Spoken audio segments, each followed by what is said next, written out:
ओम शांति। मैं आत्मा मस्तक पर बैठी हुई इस तन का मालिक हूँ। सर्व कर्म बंधनों से मुक्त हूँ। मैंने सिर्फ सेवार्थ यह शरीर धारण किया है। मैं आत्मा इस शरीर में रहते हुए भी सर्व बंधनों से मुक्त हूँ। मुक्त अवस्था का अनुभव करें। मैं आत्मा इसी अवस्था में शिव बाबा के महावाक्य सुनती हूँ। 1/12/2020 के महावाक्य हैं। आज बाबा हम बच्चों को समझा रहे हैं कि बच्चे, तुम्हें बाप पुरुषार्थ तो कराते हैं, परंतु तुम्हें स्ट्रिक्ट रहना है इस बात में कि तुम बच्चों को इस दुनिया को आग लगने से पहले, इस दुनिया का विनाश होने से पहले ही तैयार होना है। ऐसा नहीं कि भगवान या टीचर आपको कहे कि टू लेट हो गए, बाद में तैयार होने की नहीं सोचनी है, पहले ही बाबा ने कहा अपनी पूरी तैयारी करनी है। फिर बाबा समझा रहे कि बाप तुम्हें रूहानी ड्रिल सिखलाते हैं। बाप तुम बच्चों के टीचर हैं। तो बाबा कहते हैं जैसे स्कूल में अगर बाप ही बच्चों का टीचर होगा तो अपने बच्चों से कोई फीस नहीं लेंगे ना। तो ऐसे ही बाबा कहते हैं इतनी ऊंची पढ़ाई, इतना ऊंचा पद तुम्हें देता हूँ और फ्री में पढ़ाता हूँ। ऐसा मत समझो कि तुम बाप को कुछ देते हो। बाबा कहते कि बच्चे देते नहीं हो कुछ भी, इस पढ़ाई का कोई भी मूल्य नहीं है, कोई भी फीस नहीं है। बहुत ऊंचा पद तुम पाते हो, कुछ भी देते नहीं हो बल्कि बाप से लेते ही हो, इसलिए संकल्प भी ना आए कि हम देते हैं। फिर बाबा ने समझाया कि कई बच्चे कहते हैं हम कैसे निश्चय करें, बाप आया है, वर्षा दे रहा है। तो बाबा कहते हैं कि बच्चे अगर निश्चय नहीं है, संशय है, तो विंशंति हो जाएंगे। और स्कूल से अगर पैर उठाया, भगवान का स्कूल है, ये निश्चय नहीं है, तो बाबा कहते प्रजा पद से भी वो विंशंति हो जाएगा, नीचा पद पालेगा। इसलिए जैसे ही संशय आता है तो पद का भी और बाबा कहते ज्ञान का भी विनाश हो जाता है, वो बाप का हाथ छोड़ देते हैं। फिर बाबा समझा रहे तुम्हें याद की यात्रा में बहुत पक्का रहना है। माया मगरमच्छ बाबा कहते कैसे भी बच्चों को निगल लेती है, बहुत अच्छा बच्चे को भी निगल लेती है। बाबा कहते किसी की शादी हुई, उसके संग में भी गए और फिर संकल्प भी आया, संग का रंग लगा, तो उसमें भी धीरे धीरे माया हप कर लेगी। तो संग की भी बहुत संभाल रखनी है। बाप कहते कि बच्चे जैसे शादी के बाद पहले स्त्री की याद बढ़ती है, तो ऐसे ही तुम बच्चों का भी सबसे पहला संबंध है शिव बाबा के साथ। तो बाबा कहते तुम तो शुरू से परम धाम से शिव बाबा के हो और सदा शिव बाबा के ही हो, तो शिव बाबा की याद तो तुम्हारे अंदर सदैव रहनी चाहिए। जैसे शादी होते ही बीवी बच्चों की याद बढ़ जाती है, बुद्धि योग लग जाता है, ऐसे बाबा कहते तुम पहले से ही देवताई दुनिया में थे, शिव बाबा के बच्चे थे, तो तुम्हारा जाज तिलव बाप से ही होना चाहिए। मीठे बच्चे, तुम अभी रूहानी बाप द्वारा रूहानी ड्रिल सीख रहे हो। इसी ड्रिल से तुम मुक्ति धाम, शांति धाम में चले जाएंगे। प्रश्न है, बाप बच्चों को पुरुषार्थ कराते रहते हैं, लेकिन बच्चों को किस बात में बहुत स्ट्रिक्ट रहना चाहिए? उत्तर है, पुरानी दुनिया को आग लगने के पहले तैयार हो। अपने को आत्मा समझ बाप की याद में रह, बाप से पूरा पूरा वर्षा लेने में बहुत स्ट्रिक्ट रहना है। नापास नहीं होना है। जैसे वह स्टूडेंट नापास होते हैं तो पछताते हैं, समझते हैं हमारा वर्ष मुफ्त में चला गया। कोई तो कहते हैं नहीं पढ़ा तो क्या हुआ, लेकिन तुम्हें बहुत स्ट्रिक्ट रहना है। टीचर ऐसा न कहे कि टू लेट।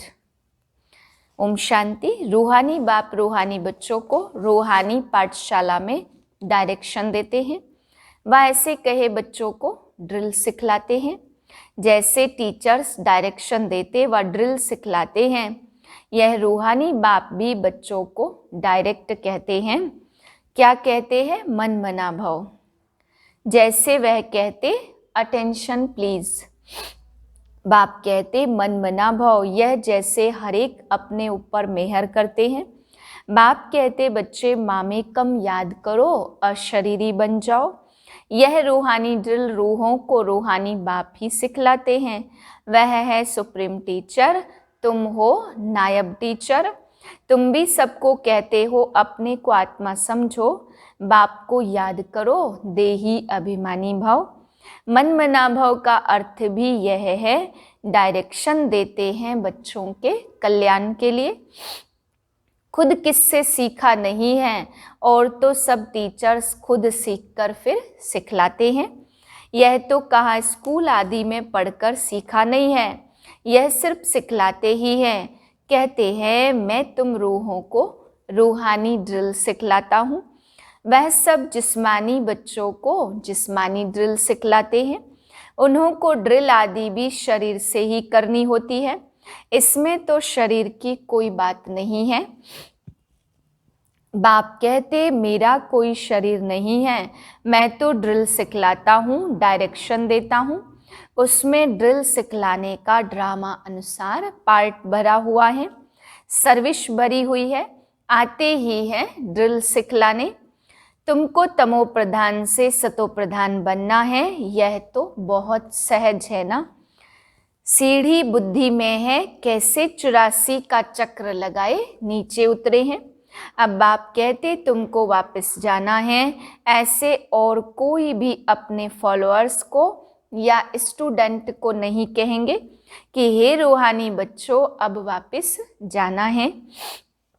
रूहानी बच्चे सिवाय बाप के कोई समझा न सके। बच्चे समझते अभी हमको वापस जाना है। यह दुनिया ही तमो प्रधान है। तुम अभी कांटों से फूल बन रहे हो। कैसे तुमने राजाई की वह याद नहीं है, परंतु एम ऑब्जेक्ट तो सामने है ना। तुम ऐसे नहीं कहेंगे कैसे निश्चय करें। अगर निश्चय नहीं तो फिर विंशंति, स्कूल से पैर उठाया तो पढ़ाई बंद हो जाएगी। पदवी विंशंति, बहुत घाटा पड़ जाएगा। प्रजा में भी कम पद हो जाएगा। मूल बात ही है सतो प्रधान पूज्य देवी देवता बनना। अभी तो देवता नहीं होना। तुम ब्राह्मणों को समझ आई है, ब्राह्मण ही आकर बाप से यह ड्रिल सीखते हैं। अंदर में खुशी भी होती है ना, यह पढ़ाई अच्छी लगती है ना। भगवानोवाच, भल उन्होंने कृष्ण का नाम डाल दिया है, परंतु तुम समझते हो कृष्ण ने यह ड्रिल सिखलाई नहीं है, यह तो बाप सिखलाते हैं। भक्ति मार्ग में तुम गाते आए हो हे पतित पावन, अभी भी तुम कहाँ जाकर देखो।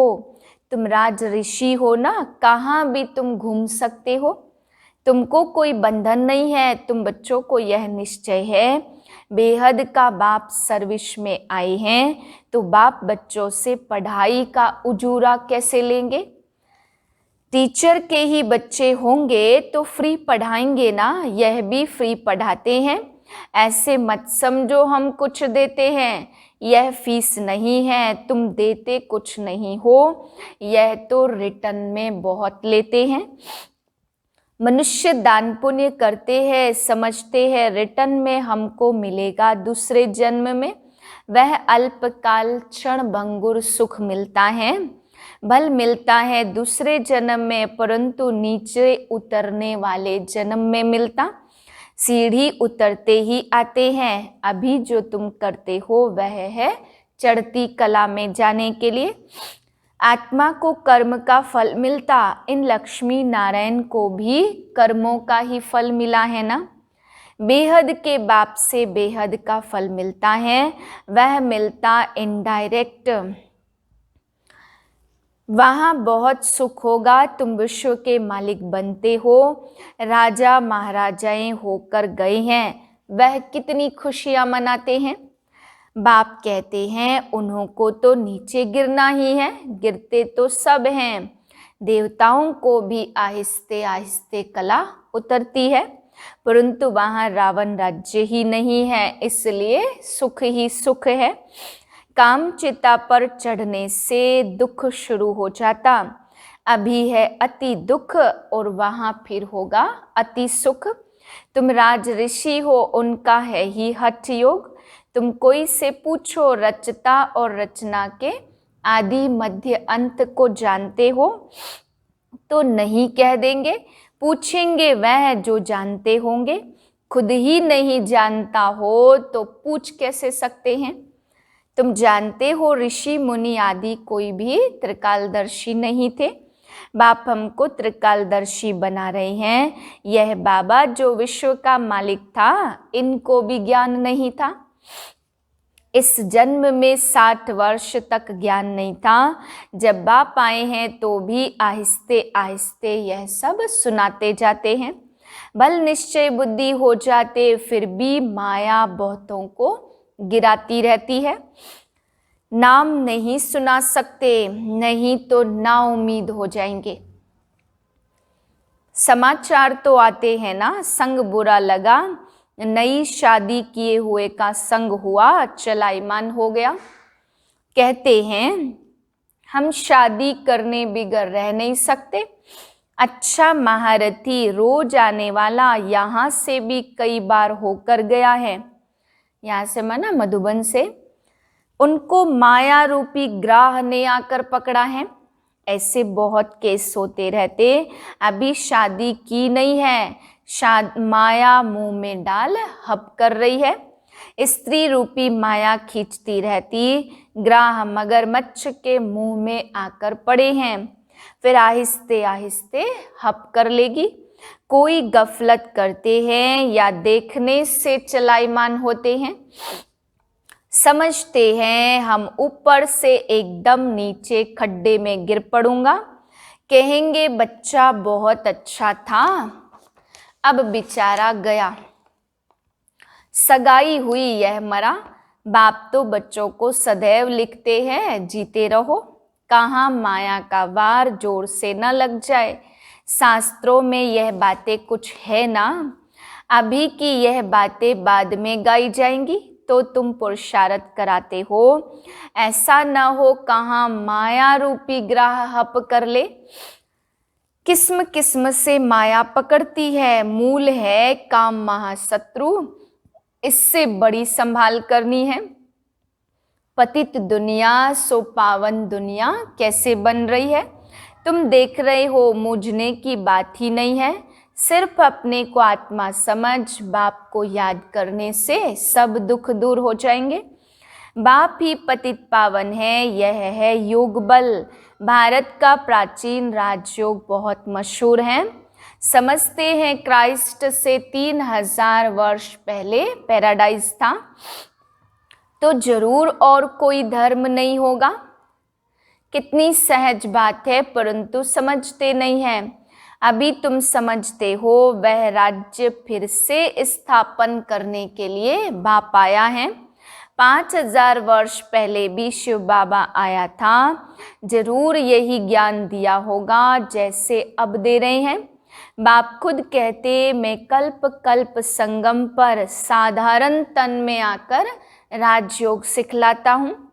तुम राज ऋषि हो, पहले नहीं थे। बाबा आया है तब से बाबा के पास रहे हो, पढ़ते भी हो, सर्विस भी करते हो, स्थूल सर्विस और सूक्ष्म सर्विस।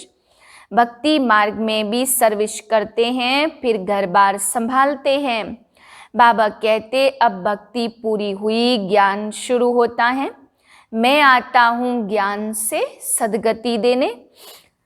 तुम्हारी बुद्धि में है, हमको बाबा पावन बना रहे हैं। बाप कहते ड्रामा अनुसार तुमको रास्ता बताने आया हूँ।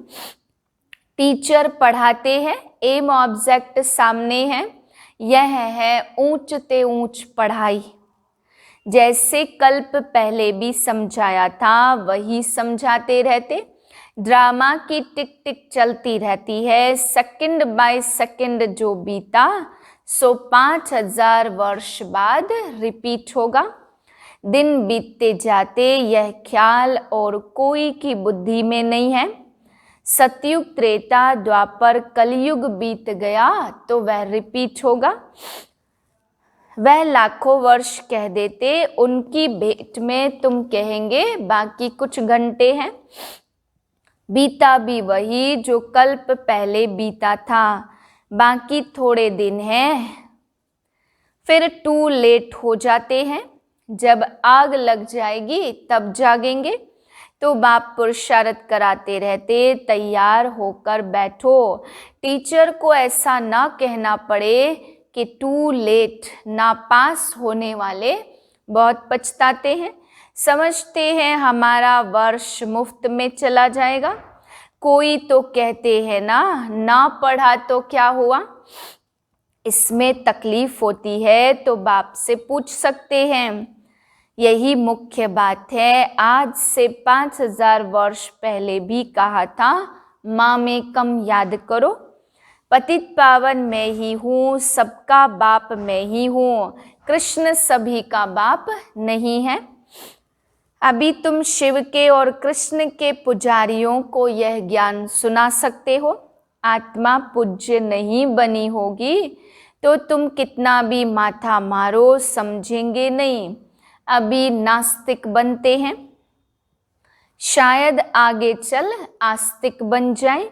समझो शादी कर गिरता है, फिर आकर ज्ञान उठाए, परंतु वर्षा कम हो जाएगा, क्योंकि बुद्धि में दूसरे की याद आकर बैठी। वह निकालने में बड़ा मुश्किल होता। पहले स्त्री की याद, फिर बच्चे की याद आएगी। बच्चे से भी स्त्री जास्ती खींचेगी, क्योंकि बहुत समय की याद है ना। बच्चा तो पीछे होता, फिर मित्र, संबंधी, ससुर, घर की याद आती। पहले स्त्री जिसने बहुत समय साथ दिया है। यह भी ऐसे है। तुम कहेंगे हम देवताओं के साथ बहुत समय थे। ऐसे तो कहेंगे शिव बाबा के साथ बहुत समय से प्यार है। जिसने 5000 वर्ष पहले हमको पावन बनाया तो कल्प कल्प आकर हमारी रक्षा करते, तब तो उनको दुख हरता सुख करता कहते हैं। तुमको बड़ा लाइन क्लियर बनना है। बाप कहते, इन आँखों से जो कुछ तुम देखते हो वह कब्र दाखिल हो जाना है। अभी तुम हो संगम पर, अमर लोक आने वाला है। अभी हम पुरुषोत्तम बनने के लिए पुरुषार्थ कर रहे हैं। यह है कल्याणकारी पुरुषोत्तम संगम युग। दुनिया में देखते रहो क्या क्या हो रहा है। अब बाप आया हुआ है तो पुरानी दुनिया भी खत्म होने की है। आगे चल बहुतों को ख्याल में आएगा, जरूर कोई आया हुआ है जो दुनिया को चेंज कर रहे हैं। यह वही महाभारत लड़ाई है। अपना श्वास व्यर्थ नहीं गंवाना है। तुम जानते हो श्वास सफल होते हैं ज्ञान से। अच्छा, मीठे मीठे सिकिलदे बच्चों प्रति माता पिता बाप दादा का याद प्यार और गुड मॉर्निंग। रूहानी बाप की रूहानी बच्चों को नमस्ते। हम रूहानी बच्चों की रूहानी बाप को नमस्ते। धारणा के लिए है पहली पॉइंट, माया से बचने के लिए संग दोष से अपनी बहुत बहुत संभाल करनी है। अपनी लाइन क्लियर रखनी है। श्वास व्यर्थ नहीं गंवाने हैं, ज्ञान से सफल करने हैं। दूसरी पॉइंट, जितना समय मिले योग बल जमा करने के लिए रूहानी ड्रिल का अभ्यास करना है। अभी कोई नए बंधन नहीं बनाने हैं। वरदान, बाप की छत्र छाया के नीचे नाजुक परिस्थितियों में भी कमल पुष्प समान न्यारे और प्यारे भव। संगम युग पर जब बाप सेवाधारी बनकर आते हैं तो छत्र छाया के रूप में बच्चों की सदा सेवा करते हैं। याद करते ही सेकंड में साथ का अनुभव होता है। वह याद की छत्र छाया कैसी भी नाजुक परिस्थितियों में कमल पुष्प के समान न्यारा और प्यारा बना देती। मेहनत नहीं लगती बाप को सामने लाने से, स्वस्थिति में स्थित होने से कैसी भी परिस्थिति परिवर्तित हो जाती है। स्लोगन है, बातों का पर्दा बीच में आने न दो तो बाप के साथ का अनुभव होता रहेगा। ओम शांति।